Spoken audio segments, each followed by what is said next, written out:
কেন্দ্রে বিকল্প সরকার তৈরি হবে, যার প্রাণভোমরা হবেন মমতা বন্দ্যোপাধ্যায়। ব্যারাকপুরে দাবি করলেন কুণাল ঘোষ।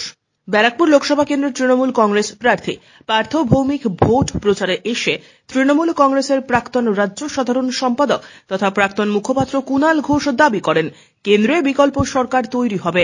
2024 সালের লোকসভা নির্বাচনের পর যেখানে দ্বিতীয় বৃহত্তম শক্তি হিসেবে 30 থেকে 35টি আসন নিয়ে উঠে আসবে তৃণমূল কংগ্রেস এবং সরকারের প্রাণভোমরা হবেন তৃণমূল কংগ্রেস সুপ্রিমো তথা রাজ্যের মুখ্যমন্ত্রী মমতা বন্দ্যোপাধ্যায়। ব্যারাকপুর জিতবে, পার্থ ভৌমিক জিতবেন, বিকল্প সরকার হবে, সেখানে ব্যারাকপুরের পার্টিসিপেশন থাকবে, অংশীদারিত্ব থাকবে, বিকল্প সরকার হবে, মমতা বন্দ্যোপাধ্যায় তৃণমূলের নেতৃত্বে অথবা নিয়ন্ত্রণে সরকারটা থাকবে, সেখানে ব্যারাকপুরের সাংসদ পার্থ ভৌমিক থাকবেন। সেখানে সাংসদ বলছে যে এখানকার মানুষকে সই করাতে গেলে টিআর জেলে যেতে হবে, এই কারণে পার্থ ভৌমিককে ভোট লাগবে। এগুলো তো উন্নয়ন থেকে চোখ সরিয়ে দেওয়ার, যারা রুটি কাপড়া মাকানের লড়াইতে পিছিয়ে গেছে, যারা মানুষকে সার্ভিস দেয় না, তারা উন্নয়ন থেকে সরাতে করছে। মানুষ জানেন তাদের অভিজ্ঞতা, ফলে তারা এইসব ফাঁদে পা দিতে যাবেন না।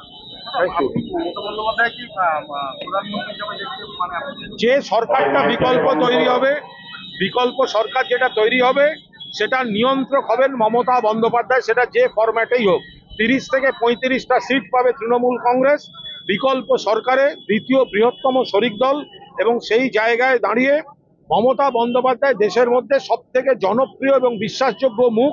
7 বারের সাংসদ, 4 বারের কেন্দ্রীয় মন্ত্রী, 2 বারের রেলমন্ত্রী, 3 বারের মুখ্যমন্ত্রী, ফলে তার নিয়ন্ত্রণেই বিকল্প সরকার চলবে। প্রধানমন্ত্রী হিসেবেই কি আমরা দেখতে পাবো?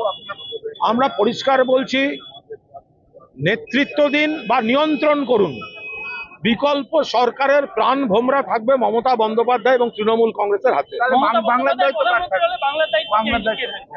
সেটা তো দলের পরিস্থিতি অনুযায়ী বিষয়। মমতা বন্দ্যোপাধ্যায় নতুন সরকারের, বিকল্প সরকারের নিয়ন্ত্রক হবেন।